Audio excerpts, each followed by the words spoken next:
Represent ചെയ്യും?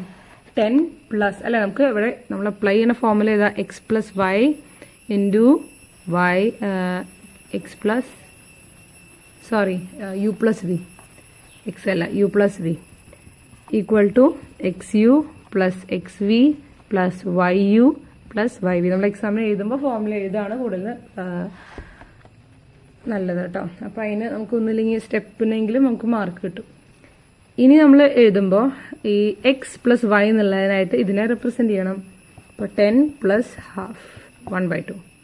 6.5 എങ്ങനെ എഴുതും? 6 പ്ലസ് 1/2. ഓക്കെ, ഇനി ഇത് സോൾവ് ചെയ്യാനായിട്ട് വേറൊരു ഫോർമുല നമുക്ക് നോക്കിയാലോ. അപ്പോൾ നമ്മൾ ഈ ഒരു ഫോർമുല വെച്ച് സോൾവ് ചെയ്യുകയാണെങ്കിൽ എന്താ ആൻസർ കിട്ടുക എന്നുള്ളത് നമുക്ക് നോക്കാം. അങ്ങനെ നോക്കുമ്പോഴാണ് നമുക്ക് അടുത്തത് ചെയ്യുമ്പോഴും അതൊന്ന് നമുക്ക് പ്രൂവ് ചെയ്യാനായിട്ട് പറ്റും. നമുക്ക് എക്സാമിന് ചെയ്യുമ്പോൾ വേണ്ട ആവശ്യമില്ല, രണ്ടാമത് പറയുന്ന ഫോർമുല മാത്രമേ വേണ്ടി വരുള്ളൂ. പക്ഷെ നമുക്ക് മനസ്സിലാവാനായിട്ട് നമുക്ക് ആദ്യം ഇത് വെച്ചിട്ടൊന്ന് ചെയ്ത് നോക്കാം കേട്ടോ. ആദ്യം 10 ഇൻറ്റു 60 പ്ലസ്, ഇനി 10നെ നമ്മൾ ഹാഫ് കൊണ്ടാണ് മൾട്ടിപ്ലൈ ചെയ്യണല്ലേ. അപ്പോൾ നമ്മൾ 10 ഇൻറ്റു 1/2 അല്ലേ ചെയ്യുക. ഇവിടെ നമുക്ക് ഞാൻ ചെയ്തു തരാം. 10 ഇൻറ്റു 1/2 അല്ലേ ചെയ്യുക. അപ്പോൾ നമ്മൾ ഈ 2ഉം ഇതും ഇതിൽ എന്തെങ്കിലും കോമൺ വരുന്നുണ്ടെങ്കിൽ നമ്മൾ ക്യാൻസൽ ചെയ്യും. 2 മൾട്ടിപ്ലൈഡ് ബൈ 1, 2 മൾട്ടിപ്ലൈഡ് ബൈ 5 10 ആണ്. അപ്പോൾ നമ്മളിത് ക്യാൻസൽ ചെയ്തോടെ 5 ആക്കും. ബേസിക്കലി നമ്മൾ 10/2 ചെയ്യും. അതായത് നമുക്ക് 10 ഇൻറ്റു 1/2 എന്ന് പറയുമ്പോൾ 10 ഇൻറ്റു 1 നമ്മൾ ആസിറ്റീസ് എഴുതും 10, ബാക്കിയുള്ള 2 എഴുതും. അപ്പോൾ നമുക്കിവിടെ ആൻസർ കിട്ടുക 5 ആണ്. അല്ല, നമ്മളിവിടെ ക്യാൻസൽ ചെയ്യാണ്. 10/2 എന്ന് പറയുന്നത് 5 ആണല്ലോ. അപ്പോൾ നമ്മൾ 5 എഴുതി പ്ലസ് നമ്മൾ ആദ്യം ചെയ്തു അല്ലേ. ഇത് 10 ഇവിടേക്ക് എഴുതി. ഇനി 1/2 കൊണ്ട് 6നെ ചെയ്യണം. അതായത് 6/2 അല്ലെങ്കിൽ 6 ഇൻറ്റു 1/2.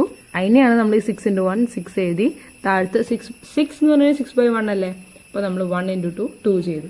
അപ്പോഴാണ് നമുക്ക് 6/2 കിട്ടിയത്. ആ ഡൗട്ട് ഉള്ളവർക്ക് വേണ്ടിയിട്ട്. പിന്നെ 2ൽ എത്ര പ്രാവശ്യമാണ് 6? 3 അല്ലേ. 2 3s are 6 അല്ലേ. അപ്പോൾ ടേബിൾ നന്നായി അറിഞ്ഞിരുന്നാൽ സിമ്പിളായിട്ട് ചെയ്യാൻ പറ്റും. 3 ഈ 3 നമ്മൾ ഇവിടെ എഴുതേണ്ടത് കേട്ടോ. 3 അതിന് ശേഷം പിന്നെ നമ്മൾ എന്താ ചെയ്യേണ്ടത്? 1/2 ഇൻറ്റു 1/2 1/4 അല്ലേ വരിക. 1/2 1/2. അപ്പോൾ നമ്മൾ 1 1s are 1, 2 2s are 4 plus 1/4 അല്ലേ. അപ്പോൾ അങ്ങനെയാണ് വരിക. ഇനി നമ്മളിതെല്ലാം കൂടി ആഡ് ചെയ്യണം. അപ്പോൾ 68 അല്ലേ വരിക. 16 5 പ്ലസ് 3 8. അപ്പോൾ 68 പ്ലസ് 1/4 ഈക്വൽ ടു 68 1/4. ഇതാണ് നമുക്കിവിടെ വരുന്ന ആൻസർ കേട്ടോ. ഇനി ഇതേ ക്വസ്റ്റ്യൻ നമ്മൾ ശരിക്കും ഏത് മെത്തേഡ് യൂസ് ചെയ്തിട്ട്, ഏത് ഫോർമുല യൂസ് ചെയ്തിട്ടാണ് സോൾവ് ചെയ്യേണ്ടത് എന്ന് ചോദിക്കുകയാണെങ്കിൽ അതിനൊരു ആൻസർ ഉണ്ട്. ഞാൻ കാണിച്ചുതരാം ഫോർമുല. ഇതാണ് നമ്മുടെ formula. X plus 1/2 into y plus 1/2 equal to x y plus x/2 into y/2 plus 1/4. അതായത് നമ്മൾ നേരത്തെ ചെയ്ത മെത്തേഡ് തന്നെയാണ്. അതുകൊണ്ട് തന്നെ മനസ്സിലാക്കാനായിട്ട് നല്ല എളുപ്പമായിരിക്കും. ഒന്ന് ശ്രദ്ധിച്ചാൽ മതി കേട്ടോ.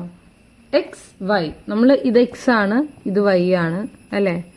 ആണോ അല്ലയോ? ഇത് എക്സ് സോറി ഇത് 1 ആണ്, അത് 1/2 ആണ്. ഇത് വൈ ആണ്, ഇത് 1/2 ആണ് അല്ലേ. അതെ.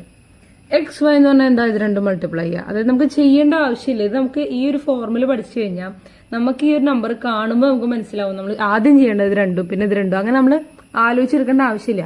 നമുക്ക് അപ്പം തന്നെ അത് ചെയ്യാൻ പറ്റും. എന്താ? 60 പ്ലസ് 5 പ്ലസ് 3 പ്ലസ് ഇവിടെ 1/4.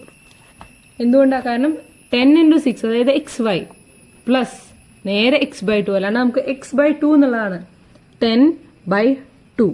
അല്ലാണ്ട് നമുക്ക് 10 ഇൻറ്റു 1/2 ഒന്നും ചെയ്യേണ്ട ആവശ്യം വരില്ല. അപ്പോൾ നമുക്ക് ഈ ഒരു x/2 എന്നുള്ള ഒരു വാല്യൂ നമുക്ക് നേരെ സബ്സ്റ്റിറ്റ്യൂട്ട് ചെയ്ത് കഴിഞ്ഞാൽ 5 കിട്ടും. അതുപോലെ y/2 എന്നുള്ള സബ്സ്റ്റിറ്റ്യൂട്ട് ചെയ്യുമ്പോൾ നേരെ 3 കിട്ടും, 1/4 കിട്ടും. നമ്മളിതെല്ലാം കൂടി ആഡ് ചെയ്യുമ്പോൾ 68 പ്ലസ് 1/4 ലാസ്റ്റിൽ നമുക്ക് ഈ ഒരു ആൻസർ തന്നെയാണ് കിട്ടണത് അല്ലേ. അതെ. അപ്പോൾ നമ്മൾ ഈ ഒരു ഫോർമുലയാണ് നമുക്ക് മൂന്നാമതായിട്ട് നമ്മൾ ഈ ഒരു ചാപ്റ്ററിൽ പഠിച്ചിട്ടുള്ളത്.